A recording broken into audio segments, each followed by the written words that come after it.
Hey there everybody, welcome to the channel. I'm your host, Rama, and in today's video, we are going to be earning a lot of money. Over $6 million in a single bunker sale mission. We can see that this week in Grand Theft Auto Online, you are earning double money with bunker sale missions. But it's even better, because if you have GTA Plus, it's already times 2 money. So if you have GTA Plus this week, and you own a bunker, you're earning 4 times the money on a sale mission. So in total, I can earn upwards of $6 million in today's video in one sale mission. And that's exactly what we're going to do. A public lobby sale mission with the bunker. Now, is this going to be successful? I don't know. We're going to find out. Hopefully I get the trucks, and then it's just a very quick delivery. I hope this isn't the Merryweather one. It's 15 deliveries in total. Oh, this might be the Merryweather one. Let me turn down the game audio a bit. Actually, that should be fine. There we go. Okay. 0.9 miles to go. I don't think this is a bad one. I actually think that this might be a pretty easy one, but I don't know. I really pray that this is not the Merryweather one. We have 44 minutes in total. I think it is. It is, isn't it? Yeah. It's the bad sale mission. Now, the only good news about the Merryweather sale mission is that you have 44 minutes to now do it. And not only that, yep, it is the Merryweather one. Not only do you have 44 minutes to do it, but it also leaves the vehicles undetected while they are in the signal jammers. Which means that, realistically, I shouldn't have to worry about people blowing up the vehicles. But, man, does this sale mission suck.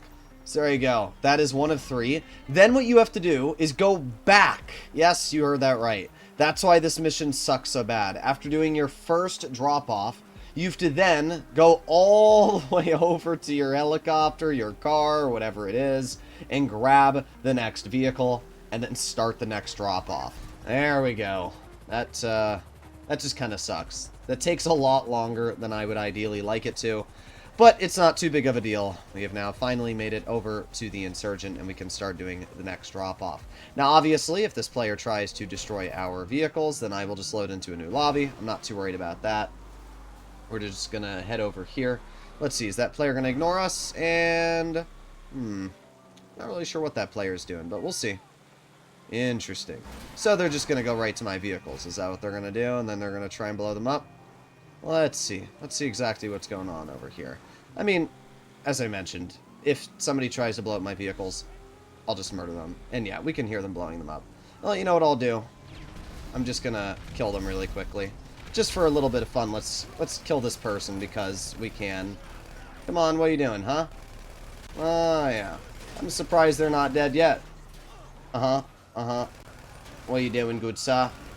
I don't understand how they're not dead yet, but it really doesn't matter too much to me. To me, all I'm going to do is I'm going to load into a new lobby. But I want to kill them because it's fun too. There you go.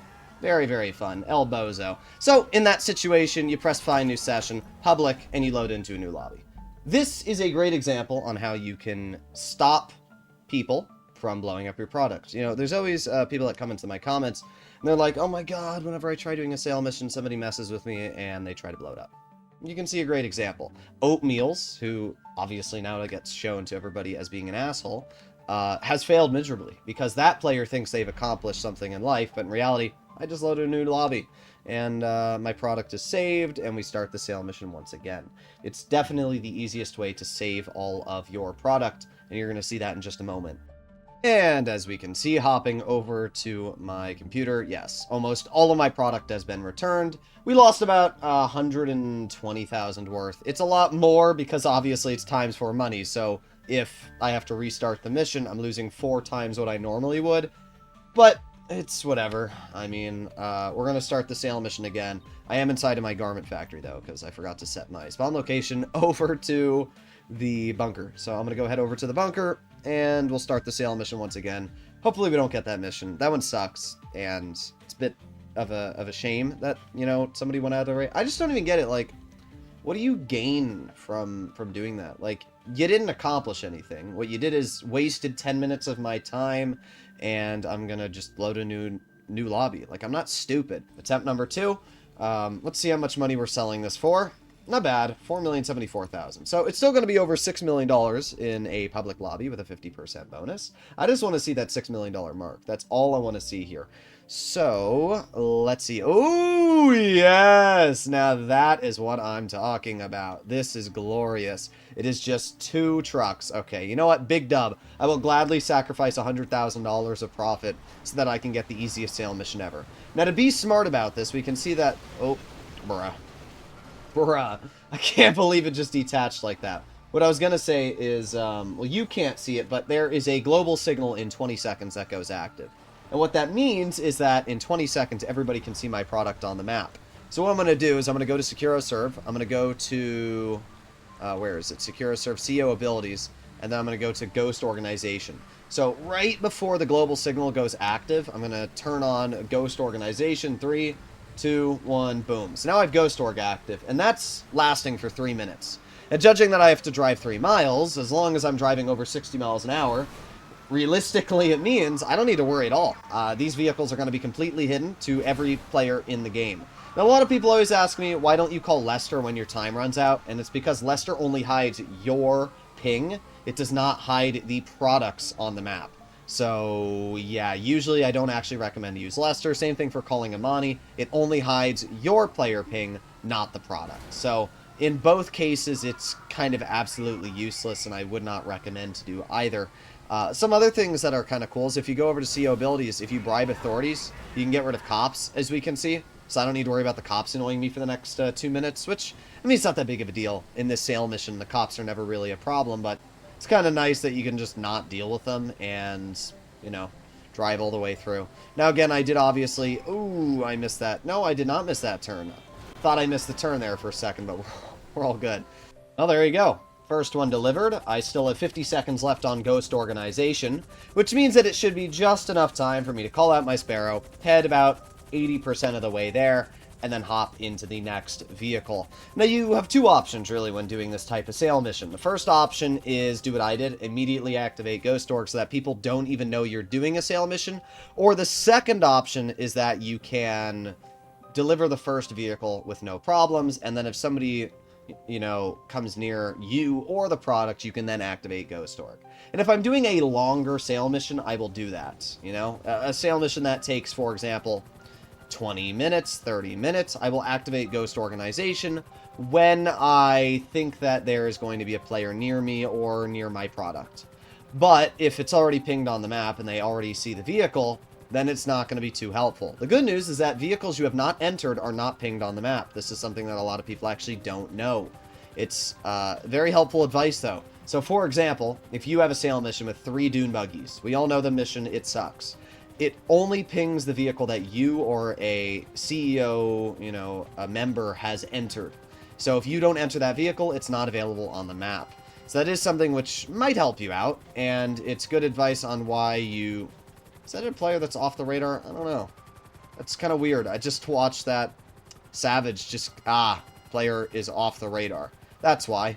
I was like, I just watched a Savage, you know, rotor spin there, but nobody's there. And then it said somebody was off the radar at the top of my game, so makes sense.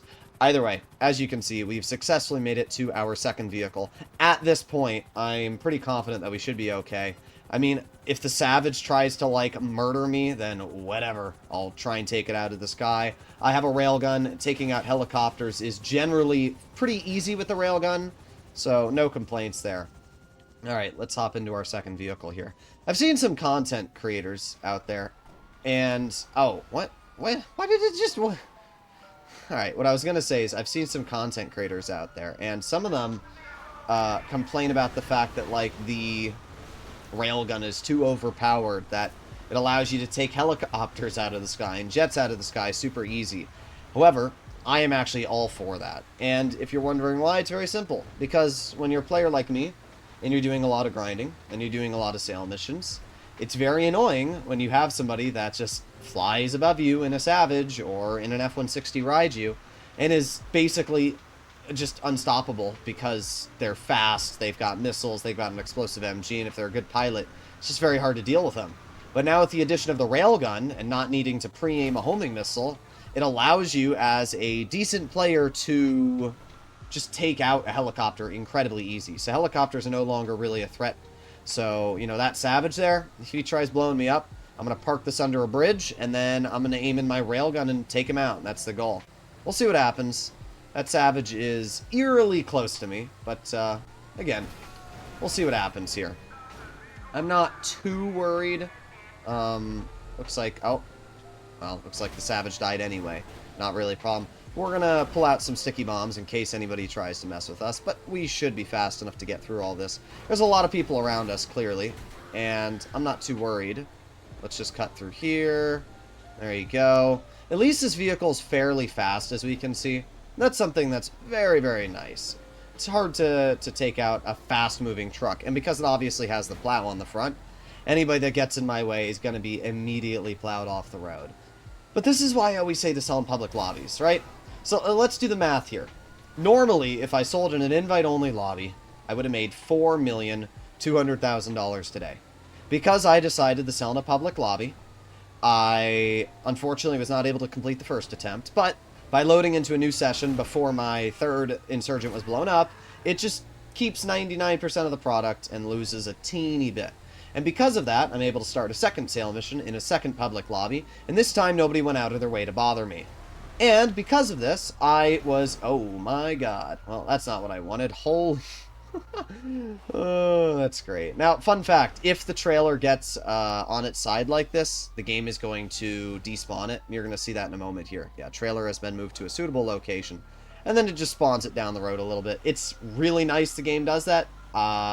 Okay. This car is just dragging. Okay, bro. Okay. Well, either way, give it a moment. Thank you. Thank you. Okay. Let's see if the trailer gets moved to a suitable location again. Alright, there we go. And this time, we can pick up the trailer. Oh, it's this way? Bruh. Okay. I'm losing my mind right now, guys. I'm losing my mind. Alright, here we go. Let's pick up this trailer. Here we go. Okay. We're good. Just a little bit of cringe right at the last second there, but it doesn't really matter. We're at the destination. It didn't used to flip the trailer if it rolled over like that, which kind of sucked, but now that it does, it's not really too big of a deal. So in total, that took me 6 minutes. Game? There we go. This time it actually worked. I don't know why. Let me drive through that. Alright, all good. Little bit of a sussler moment in the end there. But what I was going to say is that if I were to sell this in a solo lobby and completed the sale mission, which would have been easy, I would have made 4.2 million. But because I decided to sell this in a public lobby, I made 6.1 million. That is insane levels of money. 6.1 million. I mean, that's all, by the way, from one day. I just let my game make money AFK. Now I have $13 million in my account. That is absolutely insane. Well, there you have it, ladies and gentlemen. Hopefully you take advantage of the bunker. Even if you don't have GTA Plus, you can still earn upwards of $3 million in a single bunker sale mission, which is kind of wild. So hopefully you enjoyed today's video. I'll see you all in the next one. Bye-bye.